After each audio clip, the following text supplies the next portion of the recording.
Hello, Jerry Beal here again, and I want to make a remind or let you know that my the audio part of my or video part of my YouTube doesn't work, but the audio does, and so that's all I wanted is for you to hear what I'm saying anyway. Okay, this one is on the title is "Don't Stop Bullying." Just stop pretending the victim role, and the bully will go away. That's the sort of government. That's the sort of mind mechanics of that kind of thing. And by the way, in all I write and talk about, I will always advise people to obey the legal laws no matter what. I want to make sure people know that about me. While I am sure that traditionally educated people who head up our sociological and psychological institutions, at least here in the USA, while I'm sure that their psychology and their therapy is fundamentally flawed, I sure don't want to be hauled off to jail on some trumped up charges just to get rid of me and the truth I'm declaring. In other words, that I'm really attacking, to say that our sociological and psychological institutions are fundamentally flawed, and to be sure of it, and to be able to prove it. That's not going to sit well with a whole lot of people who are already invested in what's called wrong-minded thinking so deeply. But there is every chance that a whole host of legal laws will change when people start correcting their mind.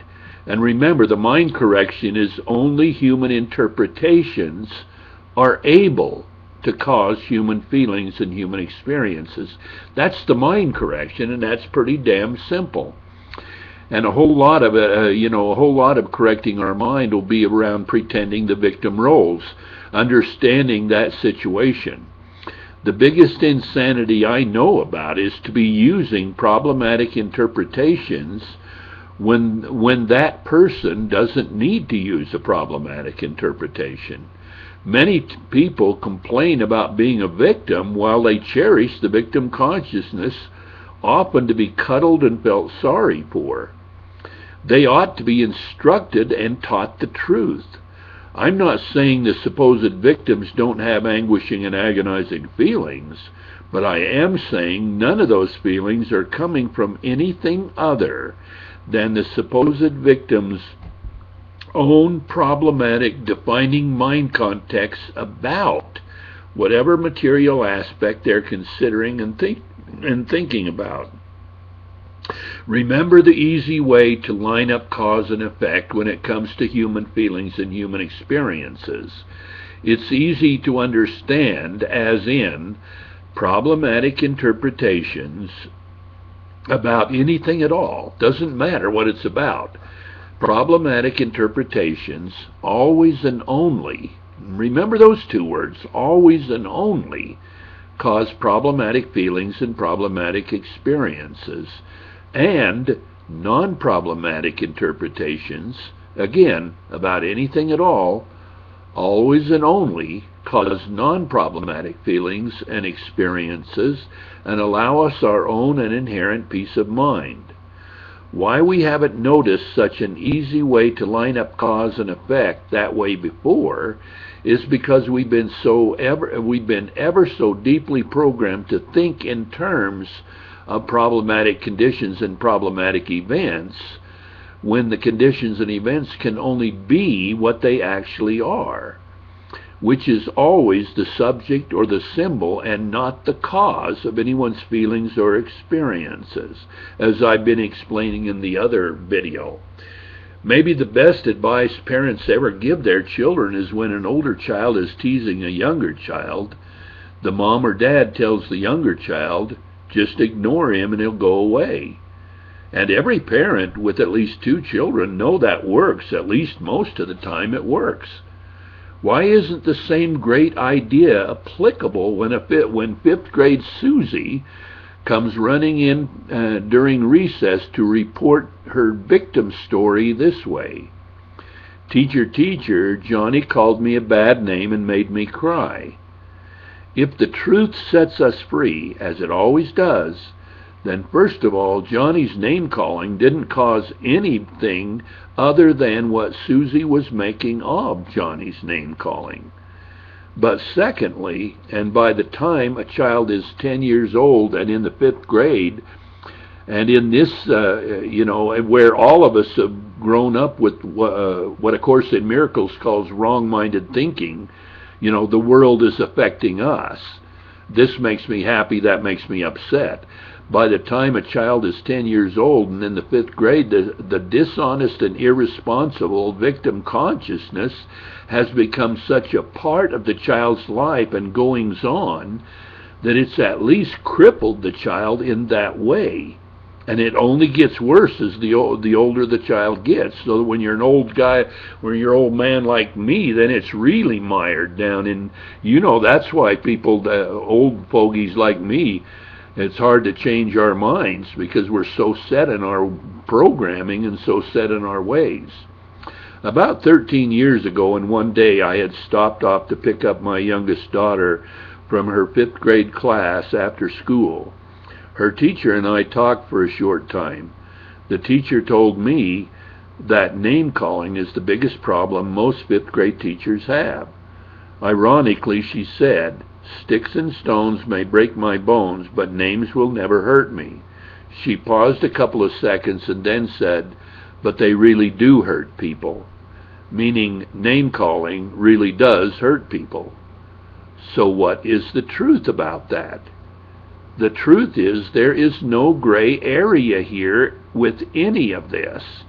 Either events are causing experiences or interpretations about events are causing experiences. It's not both. It's either one or the other. I had one of my biggest awakening moments about 10 years ago when it came to me one day that when the care and keeping of bodies is not the issue, then immediately after that, all events are as though they were and are the same event as far as our feelings and our experiences go. Just think long and hard about that. It's really an eye-opener. I'll say it again. When the care and keeping of bodies is not the issue, then immediately after that, all events are as though they were and are the same event as far as our feelings and our experiences go. It's just another way to say that events aren't causing experiences, but interpretations about events are causing experiences. And that's why a 1-year-old child will very casually try to pick up something like a colorful tarantula, I think is how that's pronounced, tarantula, spider. A crawly, big old colorful tarantula spider comes along, and even perhaps attempt to put the spider in his or her mouth, as young children do. Meanwhile, his or her slightly older siblings run away screaming. And you know the scene with that. That beautiful innocence, that beautiful naivety, or whatever it is of a child that way. Okay, back to myself and the teacher. So firstly, the teacher told the truth. Sticks and stones will break my bones, but names will never hurt me. She paused a moment, and then she told the biggest, most far-reaching lie in infinity. It's all the same kind of lie, but it's the world is not affecting us, but our interpretations about the world is affecting us, or in this case, but she first of all said, "Sticks and stones may break my bones, but names will never hurt me." She paused a moment, and then she said, "But they really do hurt people," meaning name-calling really does hurt people. I didn't have time right then, and my daughter wanted to go home anyway, so I just says, "I know where you're coming from with that." And she didn't get what I was saying to her, but what I was really saying to her, "You're coming from wrong-minded thinking, and that's why after you told the truth, then you told a lie." And kids don't deserve that, even though the teacher believed it, that they really do hurt.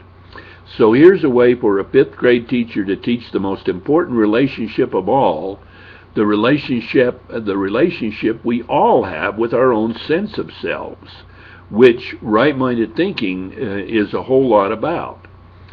So again, 5th grade Susie comes running in during recess to report her victim story this way. Teacher, teacher, Johnny called me a bad name and made me cry. Her teacher, who has already started, let's say he or she has already started, helping the students understand the truth about the cause and effects of human feelings and human experiences, or what is called right-minded thinking, as in correct-minded thinking. The teacher replies to Susie, excuse me, the teacher replies to Susie, I'm sorry you're feeling that way, Susie, validating Susie's feelings, but you need, and then she continues on, but you need to remember how we report honestly and responsibly on other people's nonviolent behavior. That's nonviolent behavior. So I'd like for you to report that way now. Susie thinks for a moment and then says, oh yeah, teacher, teacher, Johnny called me a bad, I'm saying it again. Teacher, teacher, Johnny called me a name, not a bad name. No, not a bad name. Teacher, teacher, Johnny called me a name, and the way I chose to interpret Johnny's name-calling made me cry. She had used a problematic interpretation about Johnny's name-calling, and so she received a problematic experience, cause and effect. So the teacher and Susie are looking at each other, for in effect, Susie has just told the truth. Johnny called her a name, and she chose a problematic interpretation which made her cry. Or, Johnny called her a name, and she made her cry.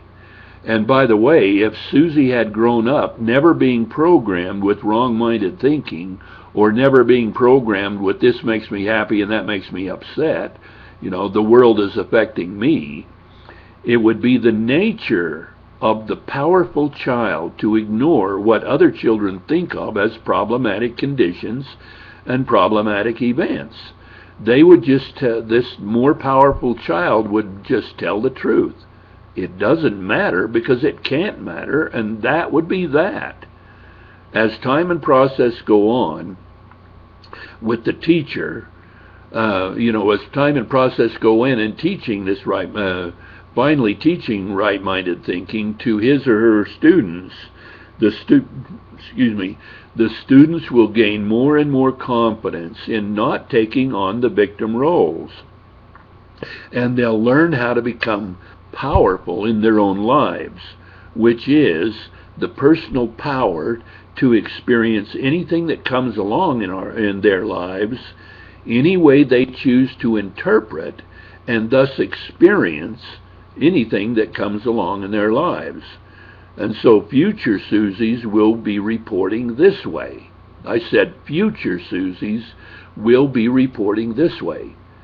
Teacher, teacher, Johnny called me a name, but this time I chose a non-problematic interpretation to relate to, and so I received a non-problematic experience.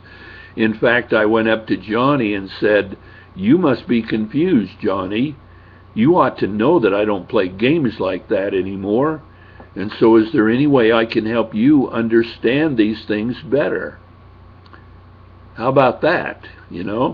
This more personally powerful Susie turned the tables on Johnny, which probably will cause Johnny to walk away in embarrassment.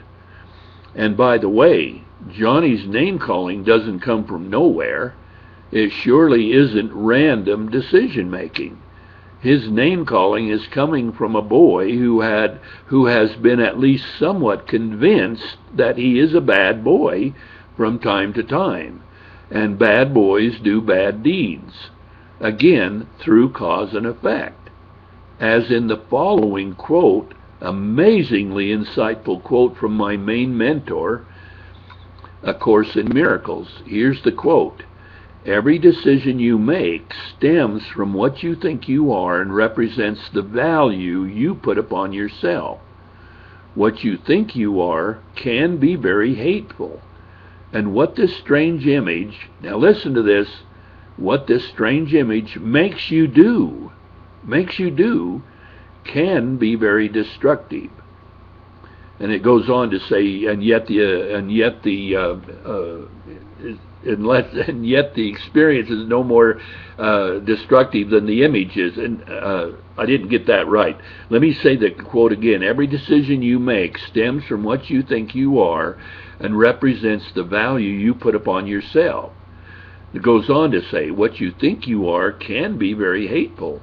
And what this strange image makes you do can be very destructive. And yet the destruction is no more real than the image is. In other words, it's all many ways of saying this is only a dream we're dreaming or a game we're playing because we're once removed from it, that I've talked about in the other videos that I've made. I have imagined many times what a great and wonderful situation it would be for teachers to stop lying. They don't know they're lying, but they are. To stop lying about what is causing what when it comes to human feelings and human experiences, and teach the very personally empowering insights with right or correct-minded thinking. I can imagine that the students would really take to it, becoming so personally powerful, especially in a social world where even treasuring the victim consciousness is going on so much and so often. Just imagine how parents would feel so relieved when their children choose to refuse the victim roles and take on that kind of personal truth that brings their own personal power. I hope you, this is the end of this one, and I hope you continue to listen on, but think again about that. Think of a group of people that start to see. I already know about it because I've spent 25 years studying this thing, and I know how personally empowering it is to be able to use right-minded thinking and have it work for you in your life. That's why I'm so willing to open up my life, because my sense of self-life to be examined, because all it is role-playing anyway, and I know how that works. So thanks a lot for listening to this, and think again when you think about bullying. How it would be is if you turned off the other side. When there's a tug of war and one side just lets go of the rope, that's the end of the tug of war, That's the end of the quarrel, is just refuse to be victimized by it. And in fact, you aren't victimized by it anyway. You're victimized by your own problematic interpretations. And so thanks a lot for listening to this, and please listen to the next one as well.